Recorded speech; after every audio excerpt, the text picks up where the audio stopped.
Segment 1. The dopamine of maybe. Ever wonder why women can recall the exact shade of the shirt you wore on your first date 3 years ago while you're struggling to remember what you had for lunch yesterday? It's not just a personality quirk or a case of paying more attention. It is deep-seated, hardwired neurological programming. To understand this, you have to look at the anticipation effect. Most people think we get the biggest rush of pleasure when we finally get what we want, the gift, the promotion, or the kiss.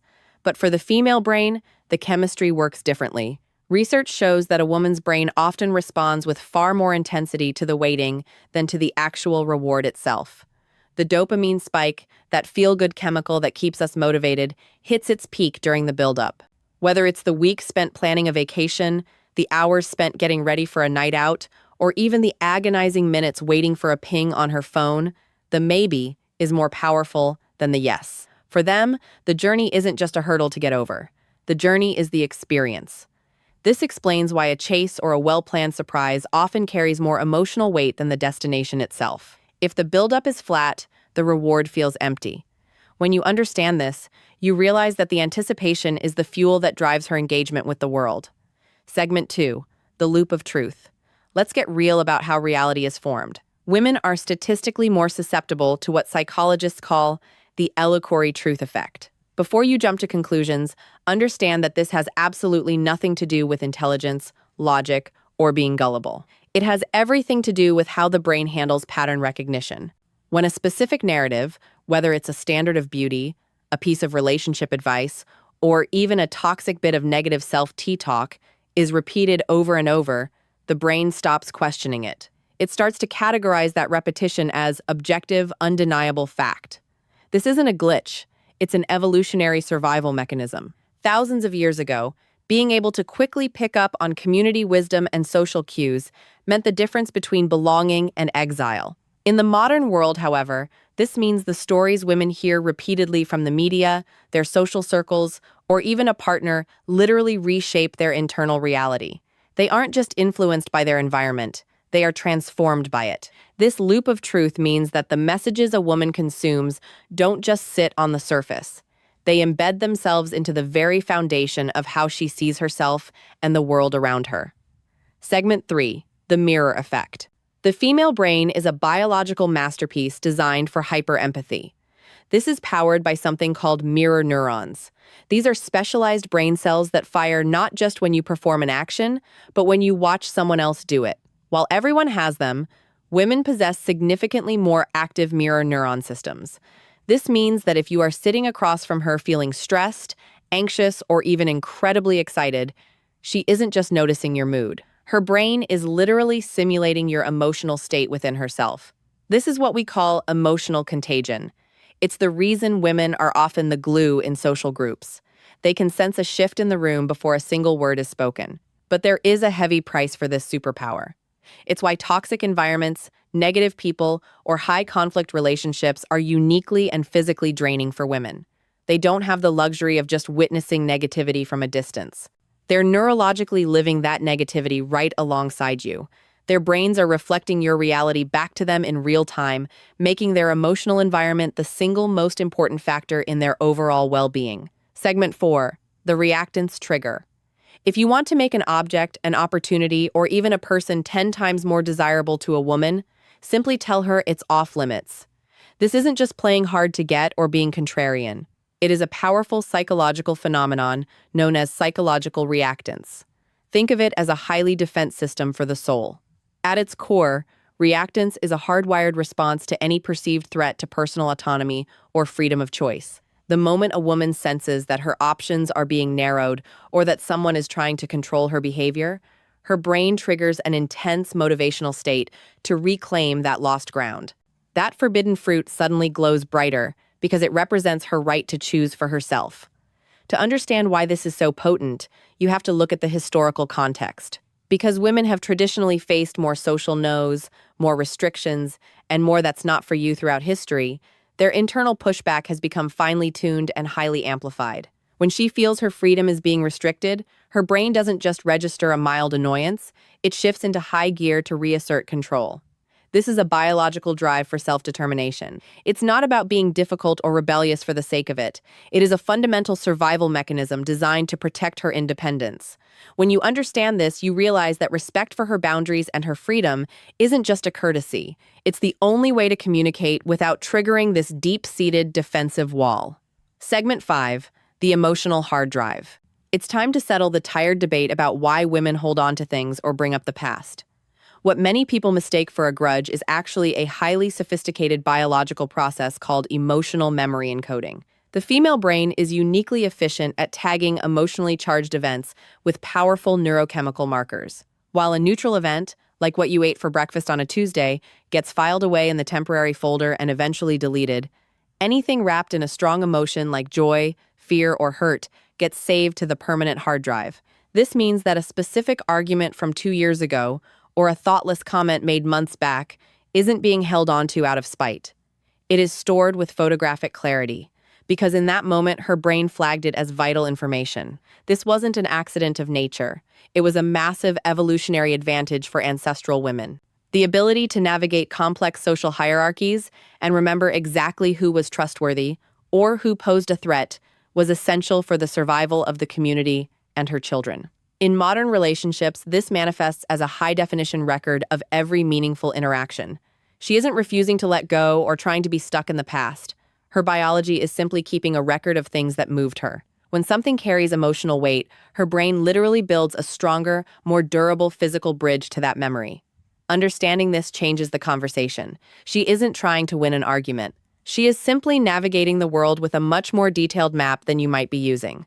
Segment 6. The myth of multitasking. We have all heard the cultural myth that women are natural multitaskers, born with the ability to juggle a career, a household, and a social life, all at the same. However, the scientific truth is far more sobering. True multitasking. The ability to process two complex streams of information at once is a neurological impossibility for the human brain, regardless of gender. What women actually excel at isn't doing two things at once. It is rapid task switching. The female brain is often more adept at pivoting from one demand to another with incredible speed and relative smoothness. She can jump from a professional email to a child's question to a dinner plan in a matter of seconds, making it look like it's all happening simultaneously. But here is the catch that no one talks about. Every single one of those switches comes with a heavy cognitive tax. Every time the brain pivots, it has to disengage from one rule set and load up another, which drains mental energy and increases overall fatigue. Just because her brain is efficient at switching doesn't mean it's free. The societal expectation that women should be able to do it all at the same time isn't just a heavy social burden. It is a total rejection of how the human brain actually functions. When we praise multitasking, we are often just praising a high-speed burn of mental fuel that eventually leads to exhaustion.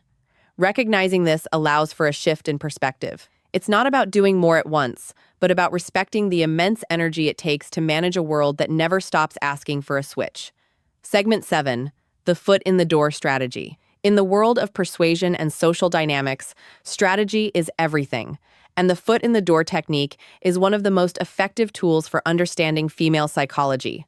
This isn't about manipulation. It's about a deep-seated biological and social drive for consistency. From a young age, many women are socialized to prioritize cooperation, helpfulness, and the maintenance of social harmony. When someone asks for a small, almost effortless favor, something so minor it feels impossible to say no to, it sets off a psychological chain reaction. By agreeing to that tiny request, a woman isn't just performing a task. She is unconsciously establishing a new internal identity. She begins to see herself as a person who is helpful or someone who supports this cause. Once that helpful identity is locked in, the stakes change. When a much larger, more demanding request follows later on, the brain feels a powerful internal pressure to stay consistent with that established self-image. To say no to the second request would create a sense of internal friction, known as cognitive dissonance, because it would contradict the helpful persona she just demonstrated. This drive for social consistency is a massive force in human behavior. By understanding this, women can become more aware of why they feel obligated to keep saying yes, empowering them to set firmer boundaries. For everyone else, it's a lesson in how small, positive interactions lay the groundwork for long-term trust and cooperation. Segment 8. the safety of the gaze. Nonverbal communication is a silent language, and for women, it is dominated by the power of eye contact. When a woman engages in meaningful, steady eye contact, it triggers the release of oxytocin in her brain, often called the bonding hormone. This chemical signal is what creates that warm sense of connection, trust, and emotional resonance. It's a biological green light that says, I see you, I value you, and I am present with you. Because women are generally more attuned to subtle social cues, eye contact is the primary tool they use to gauge the sincerity and safety of an interaction. It is the fastest way to build an authentic bridge between two people. However, you must understand that the line between a gaze that feels intimate and one that feels predatory is razor thin and entirely dependent on context. While the right amount of eye contact builds a bond, an intense, unblinking, or poorly timed stare can immediately trigger a threat response. Women are hypersensitive to these distinctions. They can instantly feel the difference between a gaze that respects their autonomy and one that seeks to dominate the interaction. The same look that feels like a deep soul-level connection in a quiet, safe setting can feel like an invasive threat in a crowded or unfamiliar environment. In female psychology, the eyes don't just see. They assess safety, intent, and value in a split second. Segment 9, the sunk cost trap. The sunk cost fallacy is a psychological trap that hits women with particular intensity, especially when it comes to their emotional lives. It is the illogical belief that we should continue a failing behavior because we've already paid for it with our past efforts. Once a woman has poured her time, her energy, and her heart into a relationship, a career path, or a long-term project, her psychology creates a powerful, almost magnetic pull to keep investing.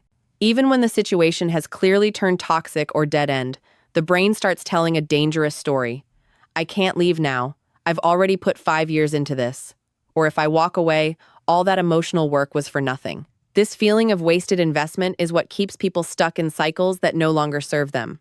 In female psychology, the weight of emotional investment is often heavier because of the value placed on connection and loyalty. Walking away can feel like admitting failure or losing a piece of oneself, but the true breakthrough occurs the moment she realizes that sunk costs are exactly that, sunk. They are gone and cannot be recovered by staying. The only thing that truly matters is the decision she makes for her future self starting right now. Recognizing this trap allows a woman to stop looking at what she's lost and start looking at the freedom she stands to gain by letting go of a broken investment. Segment 10, the ultimate truth. If you take away nothing else from this entire deep dive, let this one concept burn into your mind. Emotions are the only permanent currency in human interaction, especially within female psychology. We often place a massive amount of weight on our logic, our perfectly crafted arguments, or the specific sequence of events in a day.